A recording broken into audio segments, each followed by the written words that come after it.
Mais nous présentons donc à ceux qui nous écoutent de loin. Nous sommes le ministère de la voix de minuit, Matthieu 25 à 6. Et nous sommes venus après le passage d'un glorieux messager, pour faire messager du dernier temps concernant l'Église des Nations, à savoir notre précieux frère, prophète majeur, messager, William Marion Branham. Nous sommes pendant le temps de son message. Le messager est parti.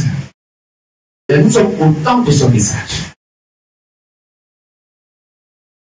L'homme peut partir, l'homme peut mourir, mais la parole de Dieu ne meurt pas. Elle demeure. Et à chaque acte de l'Église des Nations, que Dieu puisse envoyer ses messagers, chaque fois que le messager est présent, la vie du message est dans ses assemblées. Amen. Amen. Mais dès qu'il meurt, avant que Dieu n'envoie un autre messager, pendant ce temps mort, des gens mal affermis commencent à détruire le message. Qu'est-ce que disent? Mais pour le cas du dernier âge de l'Église des Nations, du 7e âge, qui est l'âge de la Odyssée, du temps du message de notre précieux frère William Marion Branham, selon Matthieu 21 à 6, Dieu a mis un temps mort, un temps d'assoupissement, un temps de sommeil de ce message. De telle sorte que les 10 vierges, parmi lesquelles il y a 5 sages et 5 folles, qui attendaient leur époux, selon Matthieu 21 à 6, ont vu que l'époux tardait à venir. Alors toutes s'assoupissent et s'endorment. Mais au milieu de la nuit, une voix se fit entendre. On cria. Voici l'époux, allez à sa rencontre. Or, les 10 vierges en attendant leur époux, et comme ils tardaient à venir, elles se sont assoupies, elles se sont endormies. Leur lampe était quoi? Éteinte. Or, la lampe, selon Psaume 1905, la lampe est quoi? La parole de Dieu. Amen. Donc, la parole de Dieu, qu'ils avaient écouté de par Branham, ils ont commencé à falsifier cet évangile. Pour dire que quoi? La pensée humaine y est entrée. Ainsi, Dieu est mort dans le cœur. Dieu est éteint dans le cœur. Amen. Mais puisque elles font partie, et elles sont les 5 vierges sages, étaient les fiancés des vierges à Christ, des fiancés à Christ, et qui doivent donc rentrer pour le mariage. Alors, Dieu lui-même vient sur la terre, attend que le Saint-Esprit perde dans un corps humain pour réveiller le message que Branham a prêché. Et c'est ça qui est notre rôle. En tant que le ministère de la voix de Dieu, Matthieu 21 à 6, voici notre place dans la Bible. Nous ne sommes pas venus pour réveiller d'autres messages. Nous ne sommes pas venus pour réveiller d'autres doctrines. Nous ne sommes pas venus pour apporter un nouveau message.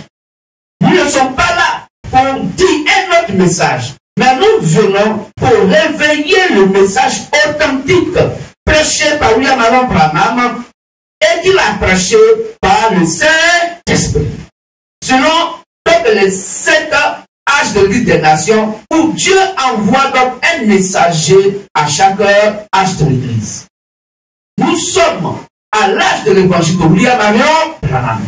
Et l'évangile est donc éteint dans les frères de la LDS pour parler de la lumière du soir, selon Zacharie 14:7, car il se fit donc un jour unique connu de Dieu, où il ne fera ni jour ni nuit, mais vers le soir, la lumière paraîtra. Qui est ce jour? Qu'est-ce que ce jour où il ne fait ni jour ni nuit? Et vers le soir, la lumière paraîtra. Frères et sœurs, là que technologie ne peut pas expliquer ça. La littérature, la connaissance humaine, le doctorat humain ne peut pas expliquer ça. C'est quand 14 ans leur donne, expliquez-nous, ils ne sont pas prêts. Ils ne vont pas la pensée humaine pour l'expliquer. Mais nous sommes le Saint-Esprit Père de cette époque. Pour réveiller ce glorieux message, pour amener les gens à comprendre que la lumière qui apparut vers le soir est quoi? William Marion Branham, car Dieu appelle, la Bible appelle la lumière le messager. Un être humain à qui Dieu a déposé sa parole, à qui il remet les clés du salut de son temps, afin de sauver ceux qui l'écoutent. Je vais écouter 4, verset 16. Car vers-tu toi-même, Timothée, et vers-tu ton enseignement. Moi, Paul, je te le dis, vers-tu toi-même et sur ton enseignement. Persévère dans ces choses, car en agissant ainsi, tu te sauveras toi-même, Timothée, et tu sauveras toi le peuple qui t'écoute. C'est ça, frères et sœurs, que nous sommes venus, pas pour apporter un autre message, mais réveiller le glorieux message prêché par William Marion Branham. Nous ne sommes pas là pour réveiller un message dogmatique, non. Pour réveiller un message dénominationnel, non. Pour réveiller un message qui sort d'une autre doctrine, en Dieu de la doctrine des apôtres de Jésus-Christ, non. Mais nous réveillons le message authentique qui doit donc amener l'épouse à voir la voie de l'enlèvement. Voici notre rôle. Pour que tout frère, toute sœur, faisant partie donc de la Vierge sage, puisse avoir la foi de l'enlèvement. Or, la foi vient de ce qu'on entend. Et ce qu'on entend vient de la parole de Christ. Donc, la foi est donnée par la prédication. Or, aujourd'hui, elles sont toutes assoupies, elles sont toutes endormies. Donc, nous, le ministère de la voix de Béni Matthieu, verset 6, nous venons pour pouvoir révéler le message pour leur dire que ce que vous prêchez, ce que vous faites dans les lieux de prière, Branham n'a pas prêché ça. Retournez au message de Branham. Puisque aujourd'hui, il n'y a plus de Branham sur la terre. Qu'est-ce que vous dites? Il y a plus de Branham sur la terre. Qui est le Saint-Esprit Père? Sur Matthieu 24, qu'on va lire, partie verset 36. Matthieu 24. La Bible dit, pour ce qui concerne donc ces heures, ces temps, personne ne connaît le jour ni l'heure de l'enlèvement. Personne ne connaît le jour ni l'heure du réveil du message de Branham. C'est ce qui le Père seul. Aucun fils de l'homme ne le sait, aucun prophète ne le sait. C'est pas si les gens disent aujourd'hui qu'ils sont prophètes des nations, ils mentent. Aujourd'hui, il n'y a plus de prophètes. Le temps des prophètes, c'est terminé. Je ne travaille plus aujourd'hui avec un prophète. Car les 7 prophètes de l'Église des nations ont fini leur travail depuis Paul jusqu'à William Marion Branham pour préparer l'épouse de Christ à chaque acte de l'Église des nations. Chaque messager de son temps a préparé une épouse à Christ. Amen. Que je bénisse. Matthieu 24, verset 36. Pour ce qui est du jour et de l'heure. Pour ce qui est du jour et de l'heure. Personne ne le sait. Personne ne le sait. Ni les anges des cieux. Même aucun ange dans les cieux ne sait. Ni le Fils. Même le Fils de l'homme. Il ne sait rien. Aucun prophète ne le sait. Mais le Père seul. Mais le Père seul. Amen. Amen. Frères et sœurs, vous qui nous écoutez, ce que nous disons est la pure vérité.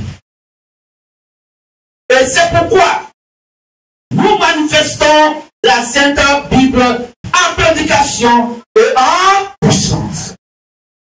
Car, selon Écoutez 4:20, le royaume des cieux ne consiste pas seulement en parole, mais à la manifestation du pouvoir, la puissance de l'évangile. C'est pourquoi nous, MVM, nous sommes les cieux sur la terre qui crient fort de nous démontrer de par les Saintes Écritures que ce que nous prêchons n'est pas écrit et que cela est faux. Il n'y a personne et il n'y aura personne. Puisque nous tenons compte de l'authenticité de la vérité absolue que nous sommes à cette époque, c'est pourquoi nous crions fort, aucun pouvoir dans les cieux, sur la terre, dans la mer et sur la mer, aucun pouvoir. Pourquoi? Parce que nous sommes le pouvoir incarné sur la terre. Monsieur Denis. Amen. Monsieur Denis. Amen. Frères et sœurs, soyez heureux et heureuses. Pourquoi? Parce que ce moment que nous vivons, beaucoup de gens ont voulu voir notre jour. Monsieur Denis.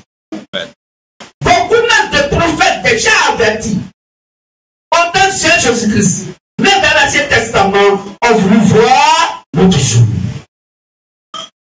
Car la gloire de la deuxième maison de Dieu sera plus grande que celle de la première. Nous sommes la deuxième maison de Dieu.